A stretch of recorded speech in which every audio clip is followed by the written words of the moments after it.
Diligence is very vital, and it often corresponds with discipline. And whatever those disciplines are, they're going to be the articulation of the fiber of your being. So that's very, very important to understand what they are and what to do with them. Shalom, everyone. My name is Nakaraya.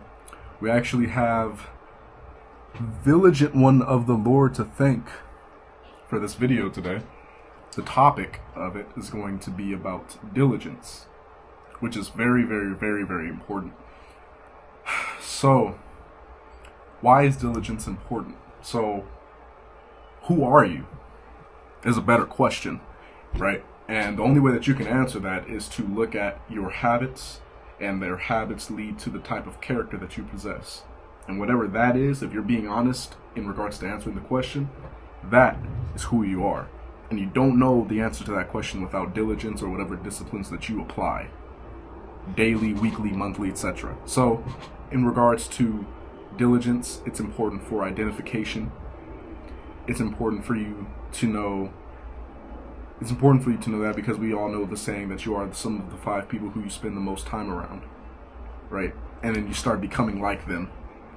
Well, you start becoming like them, and you start noticing that because you start diligently doing the things that they diligently do, which can be very good or it can be very dangerous. Okay, so the first part that we're going to talk about in this video is understand that every single person that you know, including yourself, is a diligent person. It just varies from person to person what you're doing diligently. All right. Now, unfortunately, as I just said, it varies from person to person. It's also a commonality that people tend to not do anything. So you're diligent in the fact that you don't do anything. And some people may, especially if you're young, you may think like, oh, I would prefer to do nothing, because that tends to be a blissful opportunity to be, what's the word? What's a good word? To be void of any responsibility, which relieves you of the weight of having to possess some importance in the marketplace, in your family, anything, to yourself, anything, right? So people tend to associate doing nothing with some sense of peace when it's really not. You even hear people say like, oh man, if I was rich, man, I'd just do nothing. I'd just love to just have money so that way I wouldn't have to work. It's like, no, you wouldn't. Doing nothing is a very vaporous existence. And I really want you guys to understand this, because doing nothing is actually one of the main things that leads to anxiety and depression.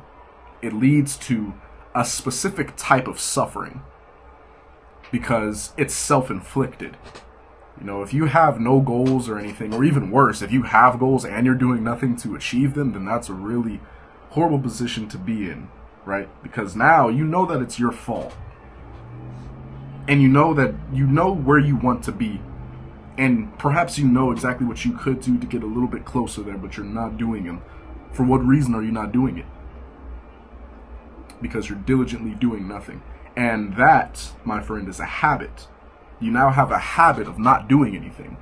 That's an issue. It's a big issue. So, my next point is, you need to be careful with the habits that you create. What habits are you creating? Are you creating good habits? Are you creating bad habits?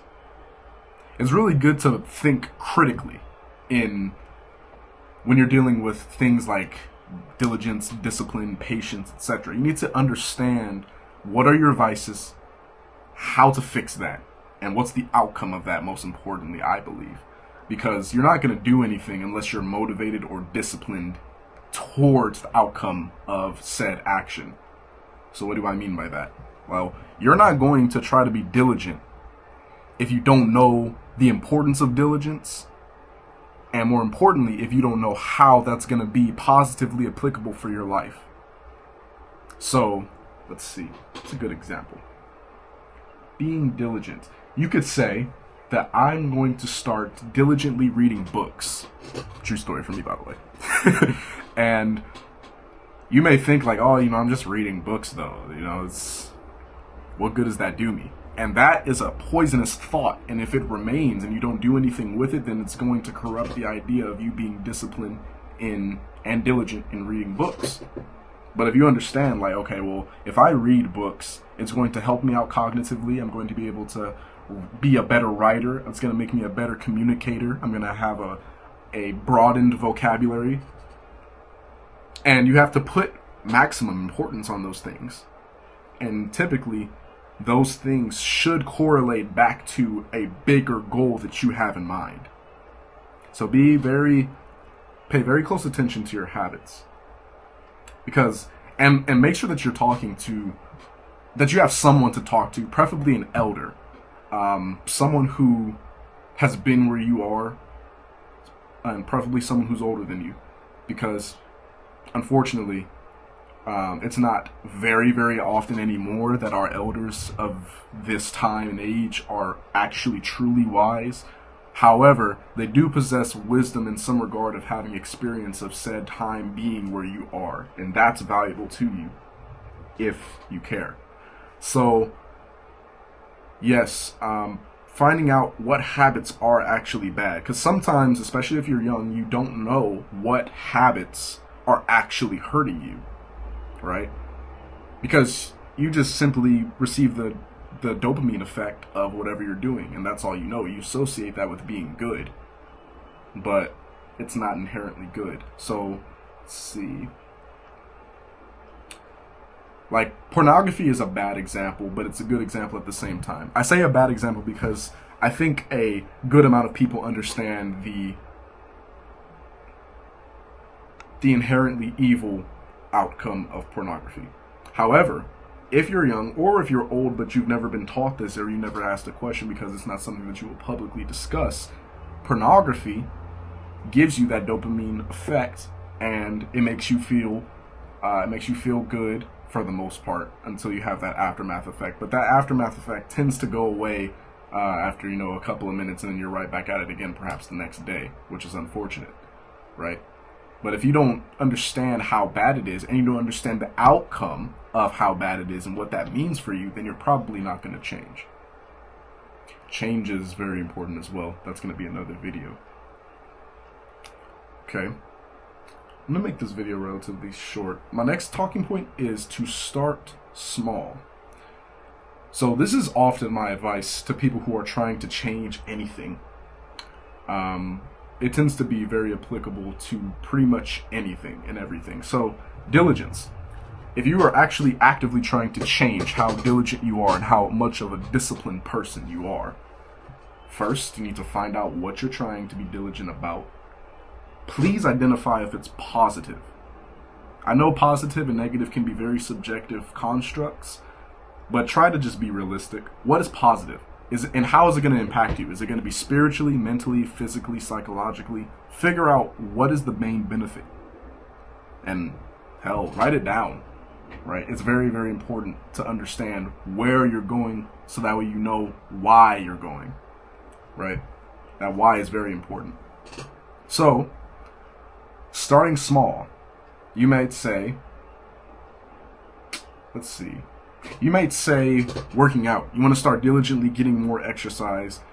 I actually just learned this today, which is pretty interesting. If you are concerned with your decline of IQ over the years, which that happens, it's scientifically proven that you're from the moment, which is interesting, from the moment you're 20, your IQ points start to decline naturally. But what's funny about that is once you're 25, your brain is fully developed.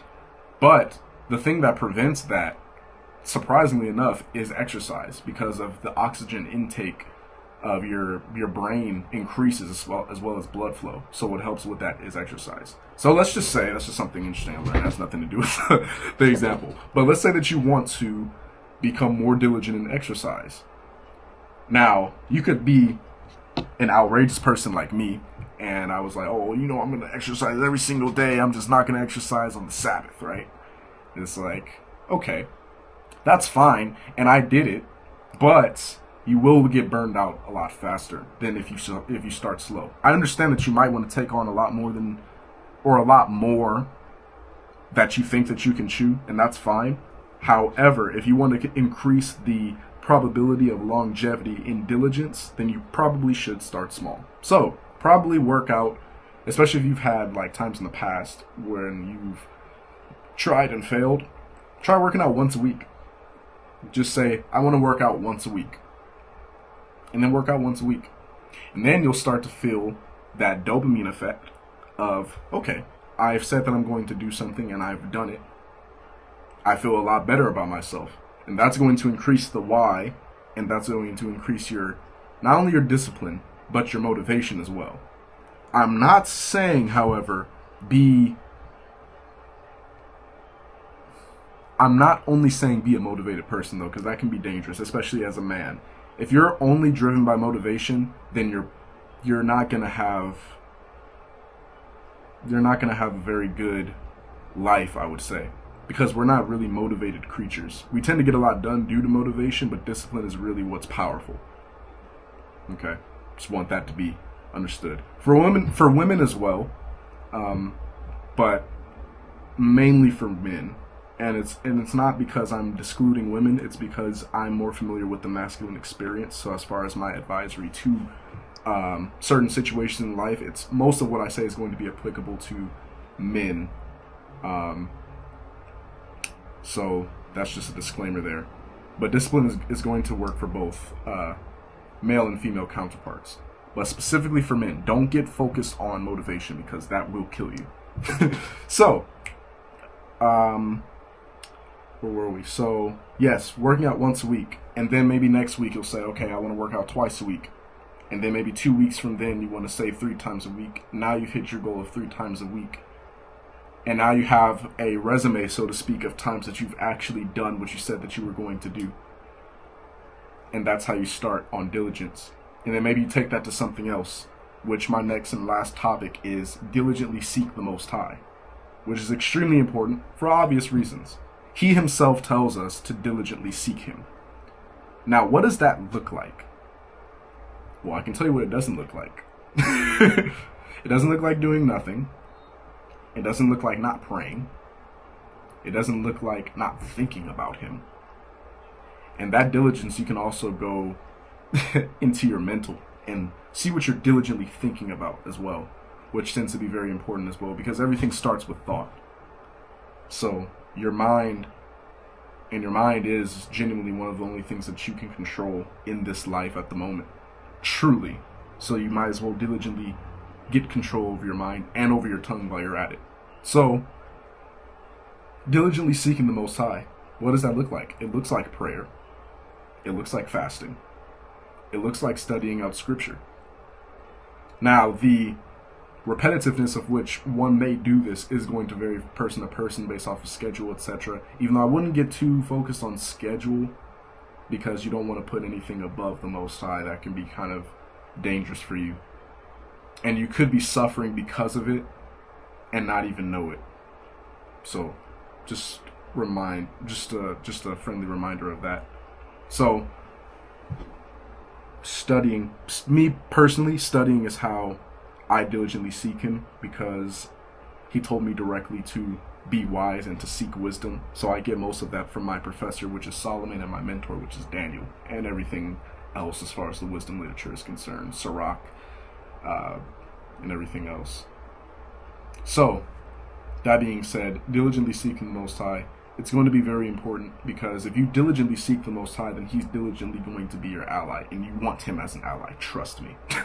So you could start there. I recommend starting there. If you want to become a more diligent and more disciplined person, read scripture. Read in general, but read scripture, specifically wisdom literature, because what it's going to do is it's going to give you insight on the nuances and mysteries of life that's going to open up to you, and it's going to make you a lot more perspicacious in what you're not doing to benefit the overall moral good biblically. And that's going to be a very convincing argument on the Bible and the Most High's behalf. That's going to drive conviction. And then you could start worrying. Now you can really start worrying about what's actually good, because you know via scripture what's good. And then you start diligently working on that. But that all is an offspring of you diligently seeking the Most High, which is the overall moral compass of this video. Diligently seek the Most High, and what does that look like as well is keeping his laws, statutes, and commandments. Work on that. No swine, no shrimp, no crab, etc. You can start with that. Keep the Sabbath. Keep his laws, statutes, and commandments. Cannot stress that enough. Diligently seek him. And I think that is going to conclude this video. Right, guys? I hope everybody got some good counsel with this video. Shout out again to Village and One of the Lord for this topic. It is a really, really good topic, and I didn't think about it when I was making my archive, so I do appreciate that. Guys, also, please feel free to keep on leaving video requests, okay? Because you may think that you're struggling with something that's specific to you, but in reality, someone else might be struggling with that, but they don't have perhaps the means or perhaps even the courage to admit that they're suffering or struggling with that thing, or it's not something that you're struggling with. It's someone that you know, and then you leave it in the comment section, and I will make a video on it to the best of my ability. I'm here for you guys, and I'm here to help and edify you guys. Okay, that's my job. That's what I do this for. So please leave video recommendations and requests. It really helps me out. All right, that's going to wrap it up. All right, I hope you guys are having a wonderful day. I hope you guys had a really good Sabbath. Hope you guys stay safe, stay dangerous, and be wise. Shalom.